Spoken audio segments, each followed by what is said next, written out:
ముందుగా ఉద్యోగ రంగం తీసుకున్నట్లయితే మేషరాశి ఉద్యోగస్తులకి ఈ 2025 సంవత్సరం మొత్తం మంచి కాలం అని చెప్పుకోవాలి. చాలా యోగదాయకంగా ఉంటుంది. ప్రమోషన్స్‌తో కూడినటువంటి ట్రాన్స్‌ఫర్‌లు వస్తాయి. అధికారుల మన్ననలు పనిచేసే చోట పొందగలుగుతారు.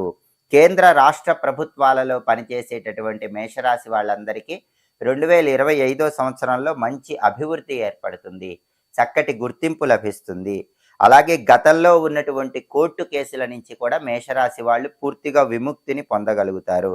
ప్రైవేటు కంపెనీల్లో పనిచేసేటటువంటి మేషరాశి వాళ్ళందరూ కూడా శని ప్రభావం వల్ల మంచి ఇంక్రిమెంట్‌తో ఇంకొక ప్రైవేటు కంపెనీకి మారే అవకాశం కూడా 2025 సంవత్సరంలో కనిపిస్తోంది. అలాగే స్థాన చలనం కూడా ఉంది. ఉన్న ప్రాంతము, ఉన్న స్థలం నుంచి బయటికి వెళ్ళి వేరే ప్రాంతంలో జీవనాధారం కొనసాగిస్తూ అభివృద్ధిని సాధించే యోగం మేషరాశి ఉద్యోగస్తులకి బాగా కనిపిస్తోంది.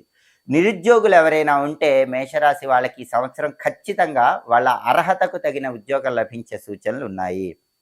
జీవితంలో ఈ 2025లో మేషరాశి వాళ్ళకి ఉద్యోగస్తులకు ఒక స్థిరత్వం అనేది ఖచ్చితంగా ఏర్పడుతుంది. అయితే ఎప్పటినుంచో పర్మనెంట్ ఉద్యోగం రావాలని ప్రయత్నించే వాళ్ళకు మాత్రం ఉద్యోగం పర్మనెంట్ అవ్వటం కొంత ఆలస్యమైనప్పటికీ అంతిమంగా మాత్రం ఉద్యోగం పర్మనెంట్ అయ్యే సూచనలు ఉన్నాయి. కాబట్టి 2025 సంవత్సరంలో మేషరాశి ఉద్యోగస్తులకి చాలా అద్భుతమైన శుభ ఫలితాలు కనిపిస్తున్నాయి.